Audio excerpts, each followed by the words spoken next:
5ই August থেকে 12ই ফেব্রুয়ারি পর্যন্তও বাংলাদেশের ইতিহাসে অনেক বড় ক্রান্তিকাল। এটা একটা ট্রানজিশনাল পিরিয়ড। এই ট্রানজিশনাল পিরিয়ডে 72 সালে যদি আদেশ দেওয়া যায়, 73 সালে যদি আদেশ দেওয়া যায়, তাহলে কেন 2025 সালে ট্রানজিশনাল পিরিয়ডে আদেশ দেওয়া যাবে না? তার কারণ যদি সরকার দল দেখাতে পারেন, তাহলে আমরা আমাদের আর্গুমেন্ট উইথড্র করে নিই। বিতর্কতা দেখা দিয়েছে যে জুলাই জাতীয় সনদ বাস্তবায়ন আদেশটা তৎকালীন রাষ্ট্রপতি দিতে পারেন কিনা। That is what is the crux of the whole issue. আমরা যে যতই বক্তব্য দিচ্ছি ওগুলো ইস্যু না, অনলি ইস্যু যে এই যে বাস্তবায়ন আদেশটা 13ই নভেম্বর জারি করেছেন, এটা তৎকালীন প্রেসিডেন্ট পারেন কিনা। এর উত্তর দিয়ে আমি চলে যাব। এর উত্তর দিতে গেলে আমাদেরকে একটু ব্যাকে যেতে হবে। ব্যাকটা কোথায়? 26শে মার্চ স্বাধীন হয়েছে দেশ। 10 এপ্রিল প্রক্লেমেশন অফ ইন্ডিপেন্ডেন্স হয়েছে 1971, এবং সেখানে মুজিবনগর সরকার গঠিত হয়েছে। 17 এপ্রিল ওই সরকার শপথ গ্রহণ করে। 16 ডিসেম্বর 1971 সালে দেশ বিজয় দিবস হয়। 23শে মার্চ 1972, একটু স্টোরিটা শুনলে বোঝা যাবে কোথায় I am trying to hit. 23শে March 1972 the constituent assembly of Bangladesh order, presidential order number 22 1972 জারি করা হয় নতুন সংবিধান করার লক্ষ্যে। সব সময়টা যদি একটু মনে রাখেন কষ্ট করে, 23শে মার্চ 1972। 10 এপ্রিল 1972 কনস্টিটিউশন অ্যাসেম্বলির প্রথম অধিবেশন অনুষ্ঠিত হয়। 11 এপ্রিল 1972 সংবিধানের ড্রাফট কমিটি গঠিত হয় 34 সদস্য বিশিষ্ট। 12 অক্টোবর 1972 প্রথম সংবিধান বিল উত্থাপন করা হয়। 13 নভেম্বর 1972 সংবিধান গৃহীত হয়। 16 ডিসেম্বর 1972 সংবিধান কার্যকর হয়। 7 মার্চ 1973 প্রথম দেশের সাধারণ নির্বাচন অনুষ্ঠিত হয়। 7 এপ্রিল 1973 বাংলাদেশের ইতিহাসে প্রথম জাতীয় সংসদের অধিবেশন অনুষ্ঠিত হয়। 7 মার্চ 73 নির্বাচন হয়, 7 এপ্রিল 73 অধিবেশন অনুষ্ঠিত হয়। তাহলে দেশে তো আইন হলো কি করে? এইটার উত্তর দিয়ে শেষ করে দিচ্ছি। ট্রানজিশনাল পিরিয়ড নামে আমাদের সংবিধানে দুটো অনুচ্ছেদ আছে, একটা 150 অনুচ্ছেদ আর তার সঙ্গে আছে 4th schedule. Dhaka university order 1973 জারি করা হয় 12ই ফেব্রুয়ারি 1973। 12ই ফেব্রুয়ারি 1973 নির্বাচনও হয় নাই, সংসদও ছিল না। ছিল 12ই ফেব্রুয়ারি 1973, সংসদ অধিবেশন প্রথম বসছে 7ই এপ্রিল 1973, নির্বাচন হয়েছে 7ই March 1973। The Bangladesh atomic energy commission order 1973 জারি করা হয় 27শে February 1973, presidential order number 15। The Bangladesh national liberation struggle order জারি করা হয় 28শে February 1973। The Bangladesh red crescent society order জারি করা হয় 31শে মার্চ 1973। দি বাংলাদেশ কৃষি ব্যাংক অর্ডার জারি করা হয় 31শে March 1973। The members of parliaments allowances order জারি করা হয় 4 এপ্রিল 1973। 7ই মার্চ নির্বাচন হয়েছে, 7ই এপ্রিল পার্লামেন্ট বসেছে। আমি যে অর্ডারগুলোর কথা পড়ে শোনালাম, এগুলো সব হয়েছে পার্লামেন্ট বসার আগে, নির্বাচনের আগে কিংবা পরে। প্রশ্ন হলো তৎকালীন প্রেসিডেন্টের ক্ষমতা পেলেন কোথায়? That is what is the crux of the whole issue. তৎকালীন প্রেসিডেন্ট কোন ক্ষমতা বলে এই কাজ করেছেন? আমাদের আমি কি সময় বেশি নিয়ে নিলাম নাকি? সরি। তো 4th শিডিউলে, ট্রানজিশনাল পিরিয়ডের 4th শিডিউলের প্যারাগ্রাফ বাংলায় পড়ে শোনাই, তাহলে সহজ হবে। আইনি আলোচনাটা কিন্তু আইনি, বিতর্কটা কিন্তু কমপ্লিটলি লিগ্যাল বিতর্কটা। এবং সেখানে 4th শিডিউলে বলছেন 3-তে, মোবাইল বাজে কেন?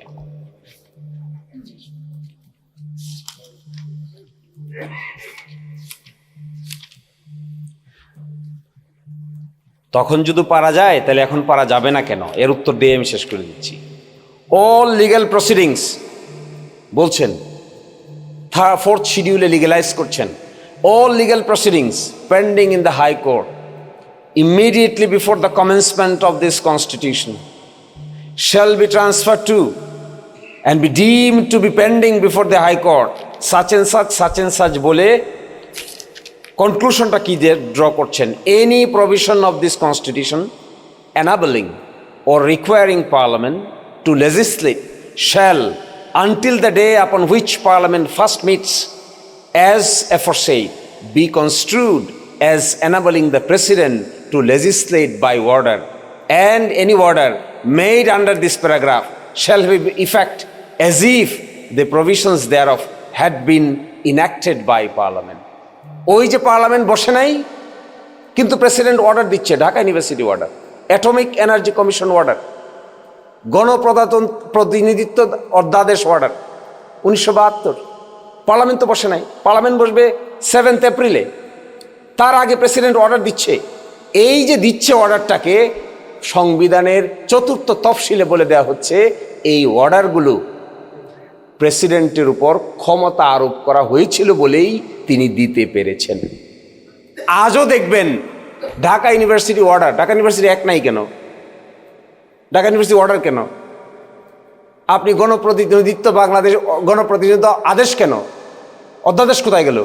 অ্যাক্ট কোথায় গেল? অ্যাটমিক এনার্জি অর্ডার কেন? অ্যাটমিক এনার্জি আদেশ নাই কেন? অ্যাটমিক এনার্জি অ্যাক্ট নাই কেন? একইভাবে আপনি দেখবেন Bangladesh national liberation struggle order কেন? কারণ ওই সময়কার যে সময়টাতে পার্লামেন্ট ছিল না, প্রেসিডেন্ট সাহেব ছিলেন, প্রেসিডেন্ট সাহেব এই অর্ডারগুলো জারি করেছেন, কারণ এটা ছিল ক্রান্তিকাল। 5 আগস্ট থেকে 12 ফেব্রুয়ারি পর্যন্তও বাংলাদেশের ইতিহাসে অনেক বড় ক্রান্তিকাল। এইটা একটা ট্রানজিশনাল পিরিয়ড। এই ট্রানজিশনাল পিরিয়ডে 72 সালে যদি আদেশ দেওয়া যায়, 73 সালে যদি আদেশ দেওয়া যায়, তাহলে কেন 2025 সালে ট্রানজিশনাল পিরিয়ডে আদেশ দেওয়া যাবে না? তার কারণ যদি সরকার দল দেখাতে পারেন তাহলে আমরা আমাদের আর্গুমেন্ট উইথড্র করে নিই। আর যদি না দেখাইতে পারেন তাহলে ওইটা মাইনে নেওয়াটাই শ্রেয় হবে। সকলেই ভালো থাকবেন। আসসালামু আলাইকুম।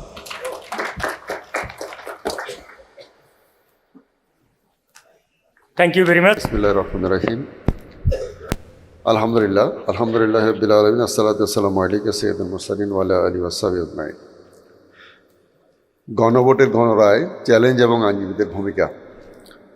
সময়োপযোগী আজকের এই সেমিনারের শ্রদ্ধেয় সভাপতি, আমাদের মাননীয় প্রধান অতিথি, বাংলাদেশ জামায়াত ইসলামীর সংগ্রামী সেক্রেটারি জেনারেল, সাবেক এমপি অধ্যাপক মিয়া গোলাম পরোয়ার, উপস্থিত যিনি প্রবন্ধ উপস্থাপন করেছেন senior advocate barrister Belayet Hossain, উপস্থিত অতিথিবৃন্দ, আলোচকবৃন্দ, সুধীমণ্ডলী, বিজ্ঞ আইনজীবী বন্ধুগণ, সাংবাদিক বন্ধুগণ, আসসালামু আলাইকুম রহমতুল্লাহ।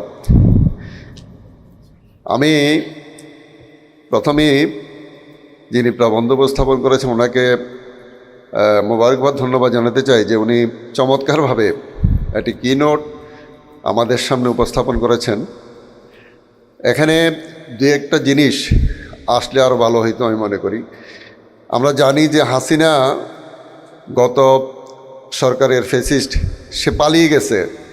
সে কোনো সংবিধানের অধীনে পালাইছে? কোনো সংবিধানের অধীনে কি পালাইছে হাসিনা? পালাই নাই। এবং যে জুলাই যে গণ অভ্যুত্থানটা হয়েছে, এই অভ্যুত্থানটা কি সংবিধানের অধীনে হয়েছে? হয় নাই। আপনারা জানেন ইন্টারিম গভর্নমেন্ট হওয়ার পরে প্রথমে 6টা, পরে 5টা, এই কিনোটে আছে মোট 11টা সংস্কার কমিটি হয়। এই 11টা কমিটিতে বর্তমান সরকার প্রত্যেকটা কমিটিতে উল্লেখযোগ্য সংখ্যক সদস্য তাদের ছিল, এবং প্রত্যেকটা সংশোধন কমিটি ছিল না, সেটা হলো সংস্কার কমিটি ছিল। এজন্য তারা কিন্তু তখন এই সংস্কার কমিটি হওয়ার ক্ষেত্রে কোনো আপত্তি তোলে নাই। এরপরে আপনারা এই কিনোটের মধ্যে পাবেন রাজনৈতিক দলগুলো প্রায় 32টা দলের 84টি সংস্কার প্রস্তাব নিয়ে ঐক্যমত পোষণ করে জুলাই সনদে, যেটা আপনারা মানে স্বাক্ষর করা হয়েছিল। এবং আজকে যে তারা সংশোধন কমিটি করেছেন, এইটাও তো সংবিধানে নাই, এটাও অসাংবিধানিক। আজকে আমাদের পরিষ্কার বক্তব্য হচ্ছে, আসলে আমরা সংসদের ভিতরে এবং বাহিরে আমরা বলতে শুনতেছি যে এই জুলাই বিপ্লব এবং গণভোট দুইটাই নাকি প্রতারণার দলিল। এজন্য সেম আজকে যারা এই ধরনের, যাদের রক্তের বিনিময়ে, গুম খুনের বিনিময়ে যারা আজকে রাষ্ট্রীয় ক্ষমতায় অধিষ্ঠিত, তারা আজকে জুলাইকে অস্বীকার করতে চায়।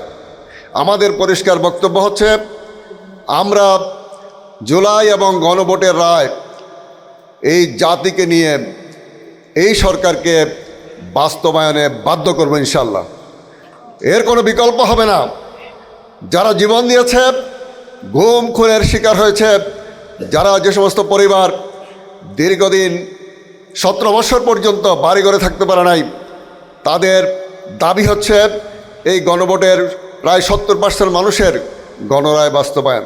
এজন্য আইনজীবী হিসাবে আমরা আমাদের এই অবস্থান থেকে আমরা পরিষ্কার বক্তব্য যে আমরা সরকারের কোনো প্রতারণায়, আমরা আসলে গভর্নমেন্ট মনে করতেছেন যে তারা অ্যাবসলিউট মেজরিটি নিয়ে তারা পার পাবে, কিন্তু আমাদের স্পষ্ট বক্তব্য হচ্ছে, আপনারা যে সংবিধানের কথা বলছেন এইটাও মানে অসাংবিধানিক।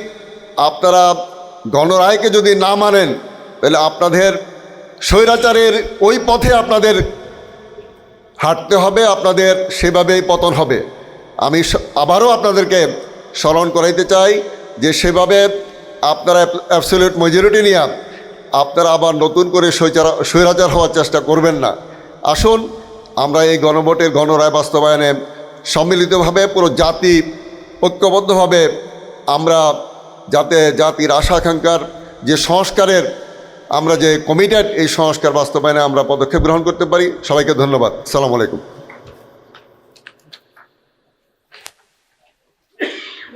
অনেক ধন্যবাদ।